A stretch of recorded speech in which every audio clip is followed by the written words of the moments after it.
Well, Jack and Michael, co-creators of the Knick, which just finished up its first season on Cinemax recently. I want to know. Let's start with you, Jack. This is you both come from more of a comedy background, more of a lighthearted, let's say, background. This is very intense, though, very graphic, almost like a horror show, but real horror, not just the fake kind of horror show. Jack, tell me how this idea came about. Well, the idea came about because we'd always been sitcom writers and we'd been comedy writers all throughout our careers, and one of the things that happened was that we were doing movies and we were really getting frustrated because there were fewer movies of the sort that we make, and there were more and more writers on each movie, and you were sort of pitching on things that you were less and less excited about, but you were playing the percentages. And we started talking, and every time Michael and I write something that we think no one's ever going to make this, let's write it for ourselves and no one's going to make it. It's always sort of changed our careers. And as a result, we said to ourselves, let's try doing something else.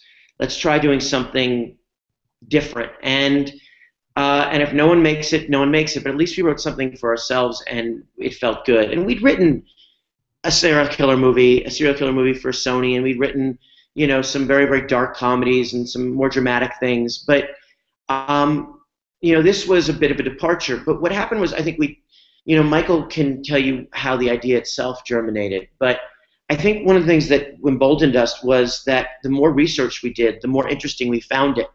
And I think that because it feels a little absurd to our contemporary minds, I think it does fit with our comedy sensibility in a weird way.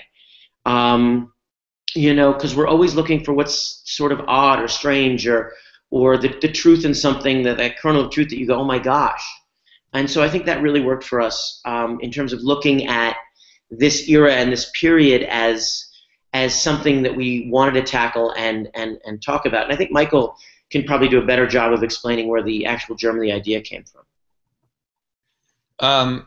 The actual germ came from a germ. I was dealing with just a health issue at the time a couple years ago, and I was just going down the road of different procedures, both traditional medicine and alternative medicine. And there were times when I was just really amazed at what medical science had figured out. There were times when I was really frustrated by what medical science hadn't figured out. But at the same time, I had access to so much. I could go online, I could find so much information out about what was going on, and so many different types of doctors I could go to. So I just started to think about the idea of well, what would I have done 100 years ago? What would have been my options? So Jack and I, just on a whim, we bought a couple of medical textbooks off of eBay, and they were just fascinating. I mean, it was like reading a great novel. Like, you just couldn't put it down. And so the more we got into the world of medicine, then we just started to look at the history of the time period, and that was just endlessly fascinating to us as well, which became a major part of the show. Michael, of all the things you discovered as you wrote the scripts and you poured over this history, what individual one thing shocked you the most out of that period?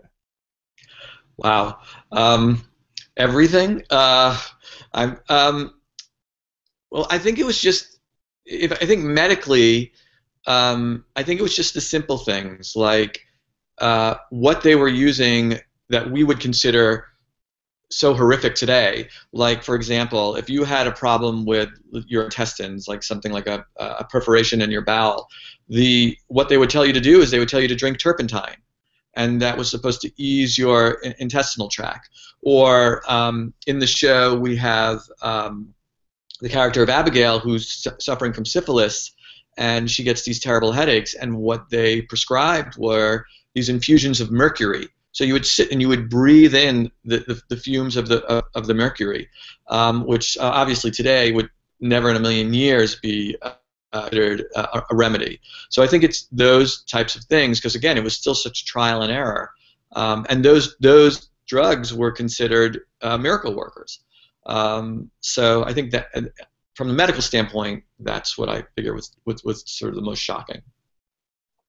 Jack, one of the most interesting lines I think out of the whole, especially in the pilot, that I guess I'd never thought about before, and I don't remember the exact numbers. You probably would, but somewhere somebody says something like, "In just the past few years, we've been able to take the longevity of life from age 39 to age 46," and I just thought that was fascinating. I think it was 38 to 47. Okay. And those were real numbers. Those are absolutely the real numbers. That speech comes about 8 or 10 minutes into the pilot, and it's Thackeray giving a eulogy. He's our main character, Clive Owen's character. And that first section of the pilot really is our welcome to 1900 moment. It goes through a very interesting, very period-specific, very correct for the period surgery, and has some death that follows it. And for us, I think what we wanted people to understand was that they believed that they were on the outer edge of the technology and medical understanding envelope, that they were the vanguard, that they were the pathfinders at the absolute leading edge of modernity, and they were. But to our minds, we're saying, wait a second, really? That's all you can expect? I'm 2 years away from that. and so you sit there and you realize, first of all, how much happened earlier in life. You got married earlier. You had your kids earlier. You became a grandparent earlier. You had to get a lot in because you weren't going to expect to do great things in your 50s, 60s, 70s, and 80s. Now, some people did live into their 80s and 70s, and often those were the people who had better sanitation and better access to whatever was medical care at the time. But for us, it was a real signal that these people were discovering the things that now we take for granted that keep us alive. Michael, on the set itself, I guess your big set piece in most episodes is the operating area with all the people watching. Are those scenes particularly fun to write? Yeah, I think we both enjoyed kind of diving into the surgery, the procedures that they used, how they did it. We were really fortunate that we were able to find so much of the information through these old medical textbooks and also through the National Institute of Health's website, which has dozens and dozens and dozens and dozens of surgical papers from the period. So we would just comb over those and find the surgeries themselves and sort of tailor them for the show. But then getting down onto that set and actually watching them perform these surgeries was incredible. I mean, Steven Soderbergh, the way he shot it and set it up was amazing. We have very little enhanced visual effects that were put in post. There's not a lot of digital. It's all kind of done in the moment, in real time. So the blood is really pumping out of those bodies when the actors are working on them. When they make that first cut into the body, it's just a gore fest. And I think we were all taken aback at first by how much blood there was, but that's what made it so great because it seemed so real and so visceral. So it was a real kick to see this stuff that Jack and I had sort of just come up in our heads really come to life in a way I don't think we ever expected. And now that the episodes have been seen, what are you hearing from the medical community itself? What are they saying? This is spot on, or are you surprising even some of those folks? Well, it's interesting. We did have a medical advisor who really is extraordinarily knowledgeable about the era, Dr. Stanley Burns. And so we knew we were on target with all of that because he has spent the last essentially 50 years of his life studying and learning all this, plus he's a surgeon as well. But the other thing about it was that we were very worried about people going, oh, come on, that's fake. Oh, come on, that's phony. And the nice thing is I know so many doctors who watch the show, completely fascinated. Part of it is because it's an era that they don't know about. They don't know about where this comes from or that comes from. So for us, yes, we have gotten very, very, very, very, very few, if any, comments that we're getting it wrong. Part of it is there's no doctor around from 1900, but the other part of it really is that we did our homework. We worked really hard. The props department worked really hard. The visual effects guys who do the molds and the intestines. I mean, we show everything. We show the intestines when we do. This isn't one of those things where you just see it kind of below camera level, and the surgeon's hands are bloody, and then they go back down and go, oh, I can't get to that, to that whatever that vein. It's us seeing the vein. It's us seeing the blood. It's us seeing all of that, and we worked really hard to get it right. The prop department, effects. And Dr. Burns, our advisor, put all of our doctors through his own little medical school. So they all had to learn to suture, and they did. And they had to learn to suture how they did in 1900. So I'm very proud of that, because I think we were very afraid of people going, it's phony. And we were like, no, these come straight from the surgical papers of the day. And we had to read 10, 20 different surgeries to find the one that we wanted each time.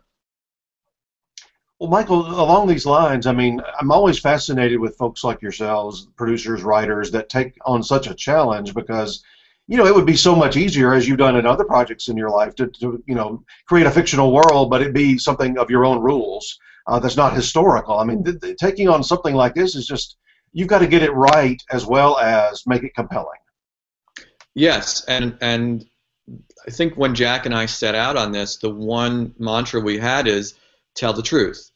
We wanted to not sugarcoat anything, and that goes beyond the medical world. That goes into the social aspect of the show.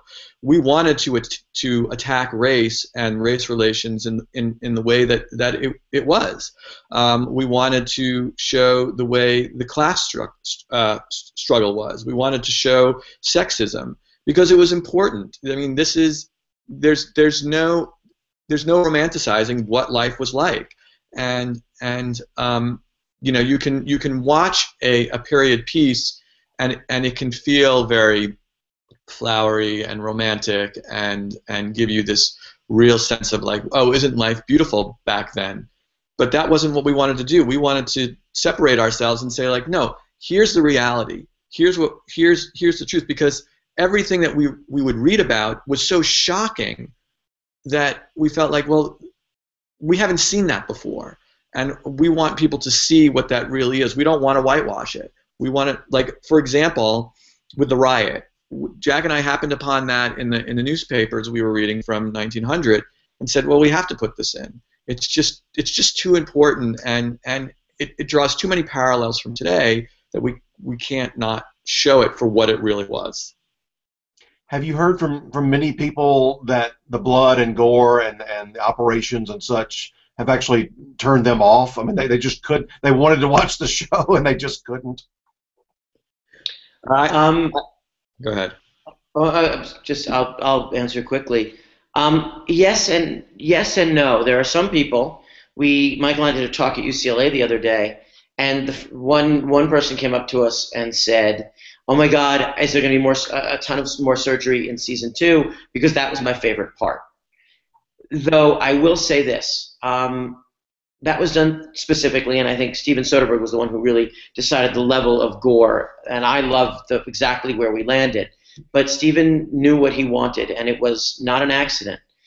We wanted to show the body as it was, very hard, and what these guys were going through, because we see the psychological toll that the surgeons are going through. We see the psychological toll that on the nurses and on the people. So we need to see what they're seeing in order to understand that the vulnerability of the human body, the complexity of the human body, the puzzle of the human body. And you can't do that if there's just someone going, hey, there it is, and you don't see any of it. I also think that people got really used to it really quickly. That's one of the things I noticed that a lot of people told me, was that, yeah, the first couple surgeries kind of freaked me out or whatever, but then I just kind of got used to it. And even my mother said the other night at dinner, she said, is it going to be that bloody next year? And I said, well, honestly, it might be, yeah. And she said, well, I kind of got used to it at the end. It wasn't a problem. And so, if my mother wasn't complaining, then then it must not have been too terrible by the end. I think we wanted to show the truth. That's all. Michael, what were you going to say? I'm sorry. I would just add that I think it's watching surgery is harder for people than watching somebody getting their head chopped off by an axe. I think that something like that is getting your head chopped off by an axe is more gratuitous and can be almost cartoony. Where this is I think so we're talking real. I think we're talking. I'm sorry. I think we're talking in the Freddy Krueger sense. In the Friday the 13th sense, the ISIS sense. Right. I mean, that's what I mean. I mean, I'm talking fictional. I just was thinking that that was cartoony. No, but I think that when you're watching a drama that shows surgery, I think it's just because there's just something about it that's too realistic that can turn people off. People said I had to look away, but I didn't want to stop watching, and I think that's okay. Michael, you both mentioned Steven Soderbergh several times, one of the best filmmakers in the world, especially the last 25 years or so. Not only how do you get him involved, but I mean we've seen a Martin Scorsese do the pilot of Boardwalk, or we've seen David Fincher do the pilot of House of Cards, and they're executive producers as well. But how do you get him to do a whole season? That's just unprecedented for somebody of his stature. Yeah, and I think we're still Jack and I still think it's a dream. I mean, Steven, I like to say that Jack and I can see the full spectrum of color, but Steven sees in the ultraviolet. I mean, he can see things that we would never see in the material. And I think what it was is that I know for Steven that it just spoke to him. It spoke to things that he's really interested in. From the medical show and the hospital show is one of the oldest shows out there, and this was a way to tell that story in a whole different way, and I think that really sparked him, and I think he's really interested in the other things that we cover: race, sex, class struggle. They all sort of hit these things that he really loves all in one package, and so I think that just telling the story in the pilot wasn't going to be enough for him, which we were thrilled about. And will he be? I know he's executive producing, but will he direct the second season as well? Yeah, he's directing all 10 for second season. Wow. Well, we're an awards website. We like to talk about that some, and I want to know. Well, first of all, I feel like he is a slam dunk to win the DGA in a few weeks.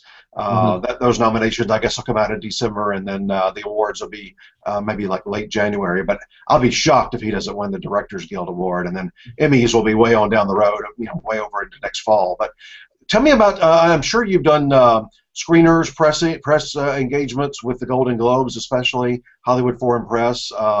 Also with the guilds, you may be up for quite a few different guild awards. Tell me about just this process now of finishing up a season, but now walking into an awards season.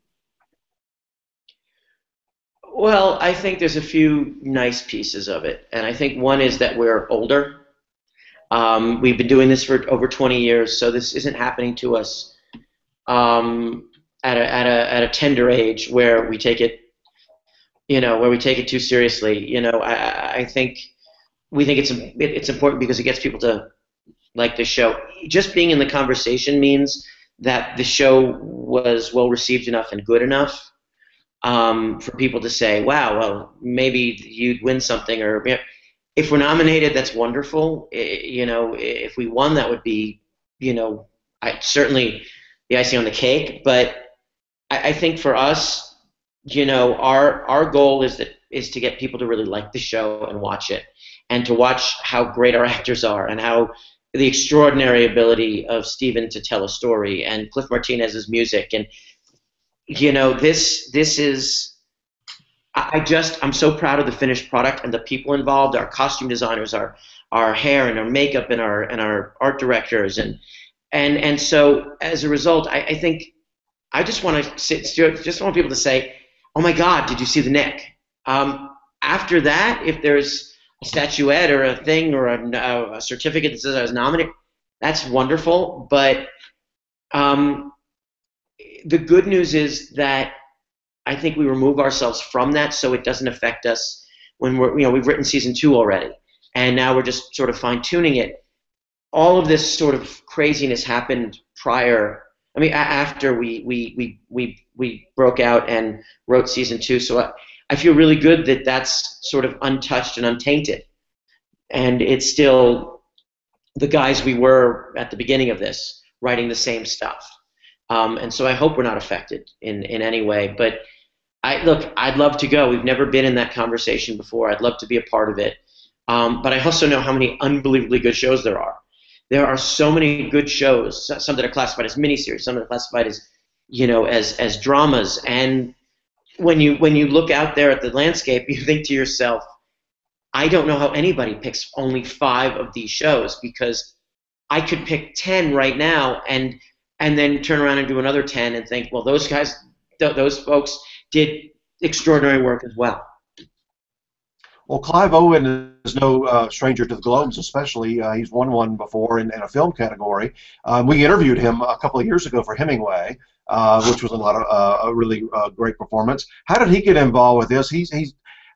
It's a very unique character. I don't think I've ever seen a character like this leading a television show before. Right. After Steven came on board, we were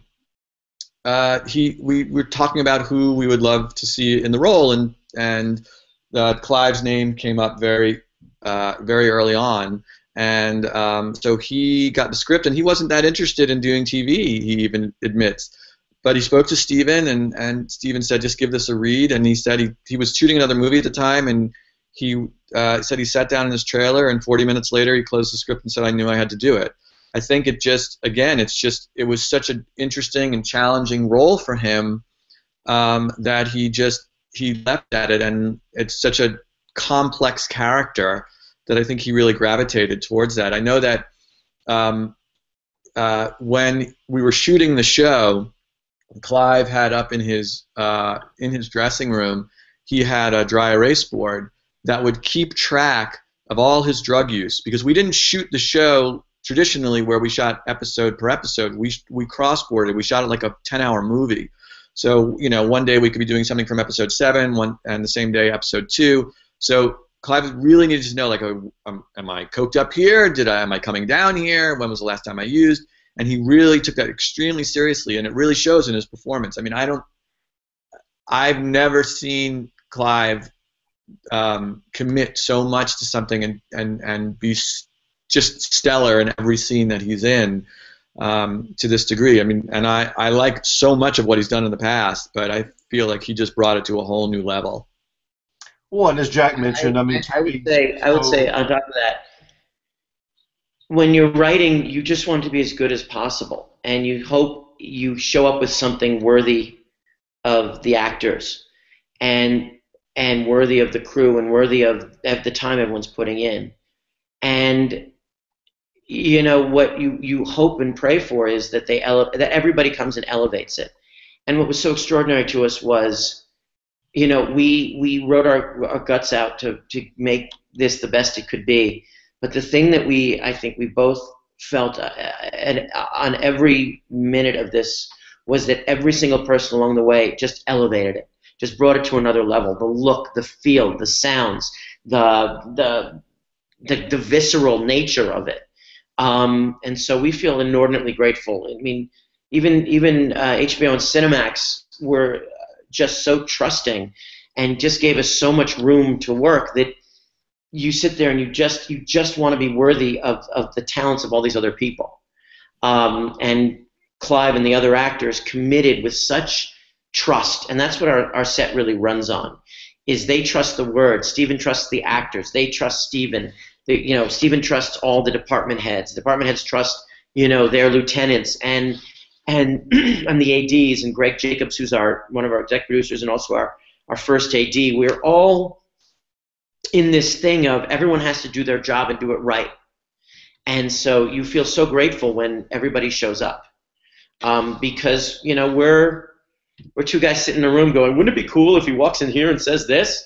And then a world erupts around that, and you go, wow, I only wrote the funny words he said, or the thing he said, or he picks up a scalpel, and that everything else around it is so damn cool.